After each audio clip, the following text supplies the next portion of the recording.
Hey guys, what's up? It's Matt Kenny of Kenny Movie Reviews. It's been a while since I did a video for you guys, so I figured I'd do one for you guys. Just a few heads up. If you guys have not checked out my King Kong Skull Island review, please check that out. And also, I did like a best and worst, I think. And I also did a Spider-Man review, so check that one out too if you didn't check out the Spider-Man review. Now, another announcement is that I'm going on a vacation this week, so there's not going to be videos next week. Um, that's why I'm doing this video for Dunkirk now, so I could have it for you guys now, so you could have something to watch and all my other videos while you wait for me to come back from my vacation. Then I'm going to be back to reviewing movies and DVDs and stuff like that for you guys.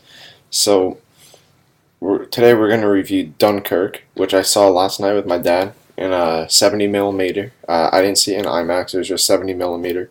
And basically that means it's like a more clearer picture and it makes the movie like look older than it is, which actually helped for this movie. And yeah, so it was a good experience. And I'm gonna get into the movie itself now. Was this movie as great as the critics said? Yeah, it was. I thought it was just as good as the review said. And I forgot who the reviewer was, but someone said it was virtual reality without the headset, and I definitely felt that way. I definitely felt that I was there with the soldiers, with the airplanes, with the civilians trying to get these soldiers out of Germany. I felt like I was there. It was incredible. Now, what's the plot of this movie? The plot is basically, this is where it's going to be a weird explanation. This movie's told through three perspectives. It's told through the soldiers who are on the beach, who are trying to get home or trying to find a way home. It's told from the air pilots who are trying to, get rid of the German pilots that are flying around. It's told from their perspective, and it's told from civilians who got on their own boats and rescued soldiers that they found, and they saved like 300,000 of them.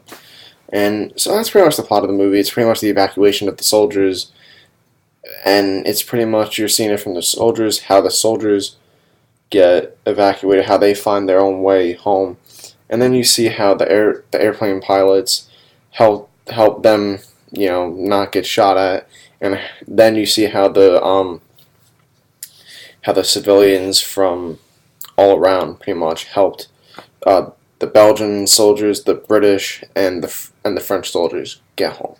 And the plot, like, they intertwine with each other. Like, you'll see soldiers and you'll see an airplane, but it's not confusing. Like, it's not like it goes from one perspective and it takes place like at a different time period. Like, they're kind of all in the same time period. Like, it says it takes place with over a week, it takes place within a day, it takes place within an hour, but it makes sense enough so it's not like, wait, what's going on? Like, it makes sense. Like, if one event, like the soldiers, I believe, took a week, so they show like most of the soldiers stuff, and then you get into like the other two, and then they'll start intertwining. So it makes sense though. Because that's the fact that the plots like intertwine. It's not like a confusing timeline. Like they go in order. They're just told from the different perspectives. So, and then now the next part we could talk about is the casting, which I thought was pretty good. I mean, there's not really a lot of dialogue in the movie, but that's going to be a part of the writing and stuff like that. The actors that were in the movie included Tom Hardy, Mark Rylance, Kenneth Branagh, who else?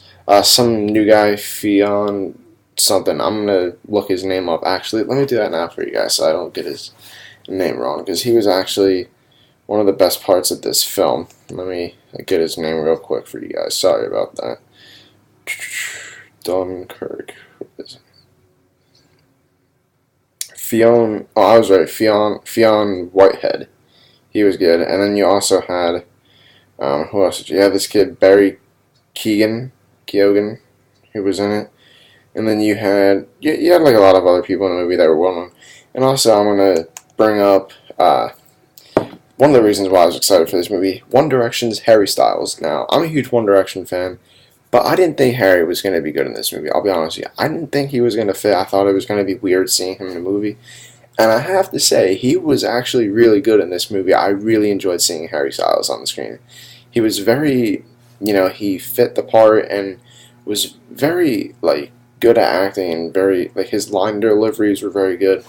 And I didn't have a problem with them. I actually am coming from a massive One Direction fan who wants them to come back together and stop doing solo projects. I won't mind if Harry keeps doing his great music that he's releasing, and if he does movies where he can act like this. If he can do a movie like this, it's fine. So Harry Styles was good. Tom Hardy was great. Like all the actors were great. They just didn't have a lot of dialogue. Now the next part I'm going to talk about. Actually, since I said they didn't have a lot of dialogue, I'll get into the writing. The writing is actually really simple, and there's not a lot of dialogue. Actually, a lot of the dialogue came from like Harry Styles, Tom Hardy, and I believe Kenneth Branagh, and like the one and Fionn Whitehead, and the other kid that I mentioned. Like, it mostly comes from like the main people, like the main soldiers, the main air people. Like it mostly comes from them. It's not from like anybody else really. So that's okay. Like I didn't really need a lot of dialogue in a movie like this where you just have to feel like you're there with the people. Like I didn't need them to say, "Oh, this happened." This like I don't need you explaining stuff. And they actually really only spoke when it was necessary. To be honest with you, like I never was like, "Can you stop talking?" I actually wanted them to keep talking when they spoke because what they were saying was very important for the situations that they were in, and there was no like unnecessary dialogue. Like it all felt natural. It all felt like it belonged in this movie. I was never like, okay, you could have taken that out. Everything was important. Now, next thing I'm going to talk about is the directing of this movie. Christopher Nolan did an A+ job. He was great. Christopher Nolan directed this movie really well. Like I said, it was like virtual reality without the headset. You felt like you were there. And there were a few parts where it was like shaky and stuff, but like it helps you get immersed into the movie, and you really felt like you were there. So Christopher Nolan, great job with the directing. I really have no complaints about his directing because he literally puts you with the soldiers, with the pilots, with the captains of the ships. Like you felt like you were there. It was literally a virtual reality movie, and you didn't know it. So yeah, those are my thoughts on Dunkirk. Everything was actually really good about this movie. I really enjoyed this movie. Uh, when I'm on vacation, I'm probably going to go see it again for a second time. I actually really enjoyed it. I want more people to see it and see the incredible story that Christopher Nolan's telling. It's an incredible movie and it shouldn't be missed. It's less than 2 hours too. I think it was an hour and 35 minutes. I think an hour and 40 at most. Because the movie theater I go to that I work at, they only show like 2 commercials. So I think the movie started by 8, and I was out of the theater by 9:35. So it's a shorter movie than you think. It's actually an incredible story that really needs to be seen on the big screen. I don't know if watching it at home is going to be as good, like if you wait for it to come out. But I think if you see it in the theaters once, and then if you miss some things, wait for it to come out on DVD or something like that. Like it won't, like for a second, for a second watch, like it won't be bad to watch on DVD. But for the first time, definitely watch it in the theaters. And those are my thoughts. Dunkirk is amazing. Please go see this movie. Christopher Nolan's great at directing, like he always is. Everybody's great in this movie. This movie is fantastic. Please go see it. I can't say it enough. And thank you guys for watching. This is Matt Kenny of Kenny Movie Reviews.